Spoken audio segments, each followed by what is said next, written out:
Good evening, everyone. This is a surprise video. Yeah, we've got a new release coming in a couple of weeks. I know that Warhammer community said that they were going to be holding off talking about heresy stuff until Age of Sigmar 3, 4? Age of Sigmar, whichever number we're up to. 4. AOS 4. Was done, and they really did mean until it was done, because the starter sets came out today, and now we have a preview for 2 weeks' time. 3 weeks' time. A week's time we have the pre-orders, and then 2 weeks after that we have the release. So that's exciting. It's to do with the Tallarn expansion, which we have had preview before, but we're going to find out exactly what the first wave of that Tallarn expansion is going to be. Yeah, let's see what that wave is. So, Sunday preview, devastation comes to Tallarn. It most certainly does. In the lore, Tallarn was a beautiful, verdant jungle and agricultural planet, producing lots of wonderful natural resources. And then the traitors decided to virus bomb it, which, must say, was not our proudest moment. But, you know, we got desert raiders out of it, so, you know, swings and roundabouts. So, things that clank and whir are commonplace on the battlefields of the far future, it's true. But few armies make so many pleasing machine sounds as the Mechanicum, who stomp their way into plastic for games of the Horus Heresy next week. Notice that's Horus Heresy. I still think we're guaranteed Mechanicum for 8mm scale for Legions Imperialis, because the way they seem to be releasing things is almost basing the 8mm like poses and sculpts on the 28mm versions in plastic. So I expect everything that we've had released in plastic we will be getting in 8mm, and vice versa. Everything we've got in 8mm we will be getting in plastic. For example, the Solar Auxilia were released in 8mm first, and then again pose by pose scaled up. I don't suppose it was actually scaled up. I expect they were still scaled down. They just had the schematics early and they just wiggled around the order they were released in-house. So yeah, so it'd be interesting to look at the Mechanicum here and see just what we're likely to get, I suppose, when they do eventually come to 8mm. Legions Imperialis, woo, meanwhile, takes a trip to the glorious agri-world of Tallarn. Glorious agri-world, with a complement of fresh tanks in tow. Sounds like a pleasant excursion. Oh, they're doing a thing. So the Mechanicum battle group got the automatons. They're nice. There will definitely be walkers in the game when they come. Servitors and a big people carrier. Cool. It's a nice kit if you're into 28mm Mechanicum. I'm not really. I really like the lore, and I really like the models to look at. To build both Mechanicum and Adeptus Mechanicus, never been... Yeah, I don't know, something about them has never really gone to me. Ooh, buy me. But I'll certainly get them in 8mm when they come out in 8mm, because I have a compulsion and no self-control. So, good forces of the Omnissiah. Knights Battle Group, Castigator and Acheron. I think we already have both of these in plastic. I think that was the 4-pack of Knights, came with 2 of each of those. I'm pretty sure. We'll just check. So yeah, the same thing, Acheron and Castigator. So essentially the 28mm is getting half of a box of the Acheron and Castigator Knights that you get in Legions Imperialis as a double pack, which I suppose is fun if you're into Knights. And here we get to the main event, for us anyway. We can pretend it's the main event. Legions Imperialis, the devastation of Tallarn. The cover is good, at least from that picture. It looks like it'll be in higher resolution than the resolution of the Great Slaughter book. That wasn't a great resolution. It looked like they used the same image that they used on the pack of cards and forgot to scale it up or use a higher res. It's not great. But then again, I suppose it's kind of fluffy, seeing as we're talking about tiny models for the image to have been blown up to be a bit pixely. But I hope they've learned from their error last time. It's a really minor complaint. It doesn't affect how cool the inside of the book is at all. It is just a shame for the cover. But, you know, never judge a book by its cover. Because if I was judging this book by its cover, it would tell me that Shadow Swords is the only new thing. But we know they're not. Got Reavers in the background. Got a Shadow Sword in the middle, surrounded by Tallarn. So a very Auxilia-based front. Let's read the little blurb.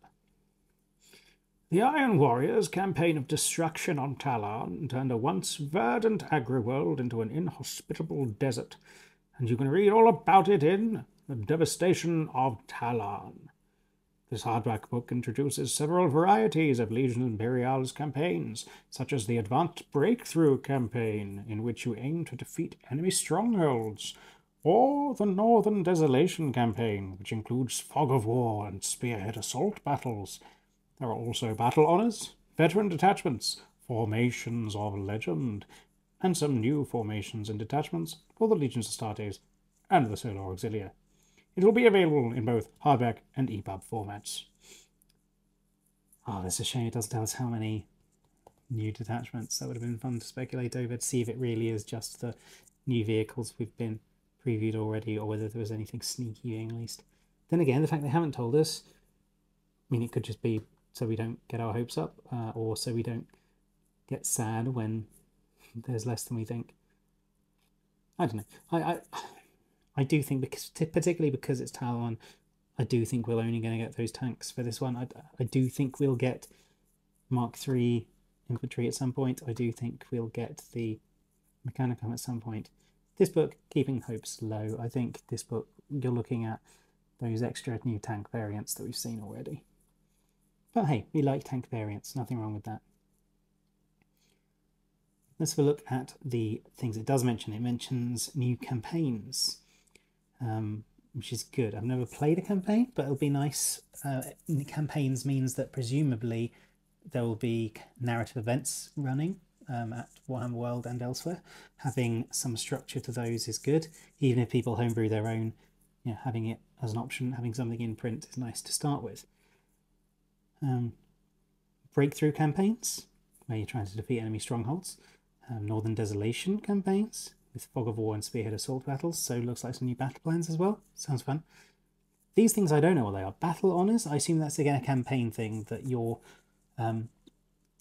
models can gain honours. So if you had a particularly strong detachment, an MVP of a match, then they can get something fun for the next round, a bit like Kill Team does.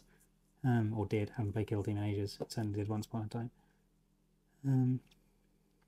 Veteran detachments. I wonder what veteran detachments are. So that just means you can mix and match more within your detachment. But then you basically can anyway with tactical legionaries. So I don't know, that's interesting. Maybe again it's just a campaign thing. Formations of Legends. These have been mentioned before. The Formations of Legends are going to be the Legion specific formations.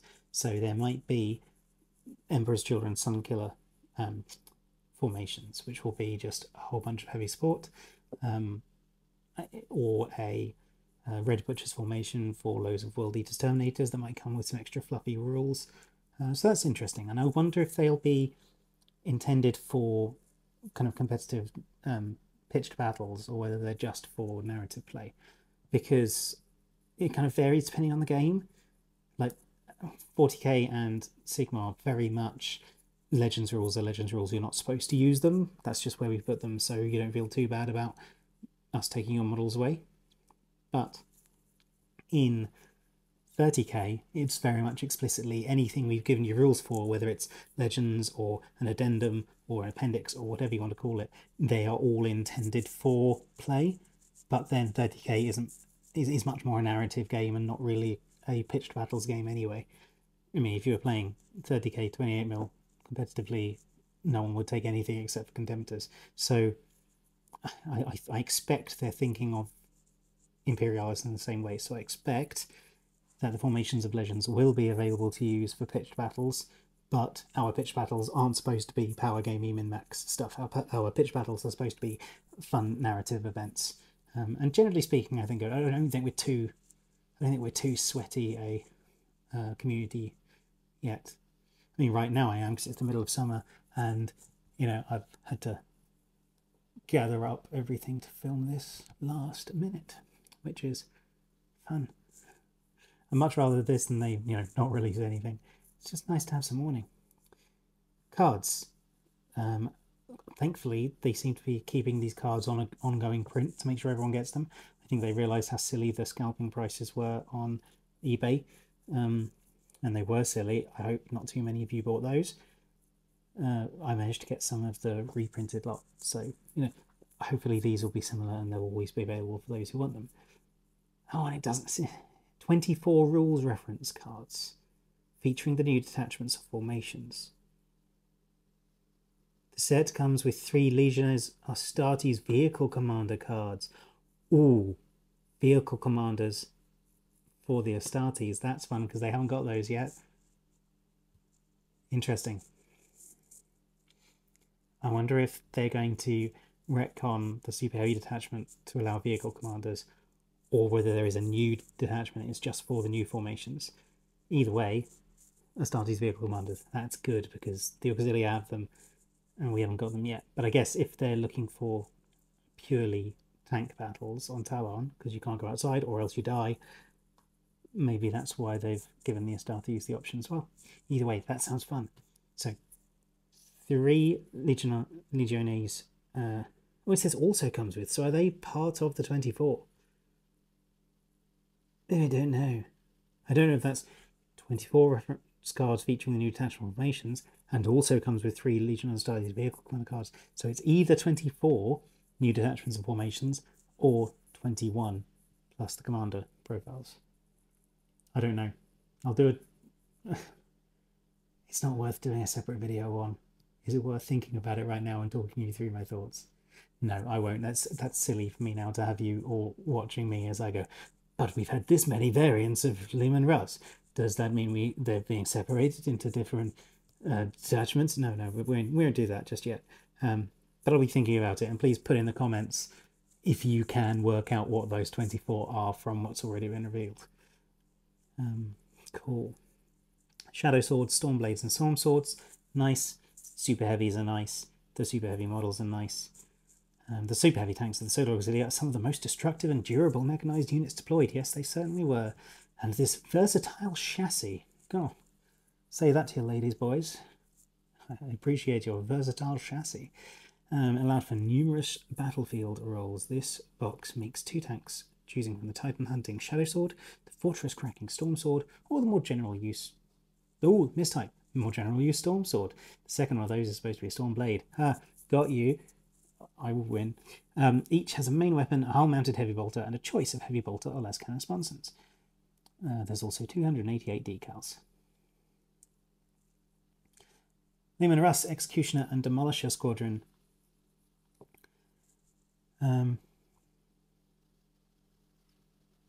Does it say how many? 8 tanks. So 8 tanks, the same as the current box with a hull-mounted bolter or las cannon.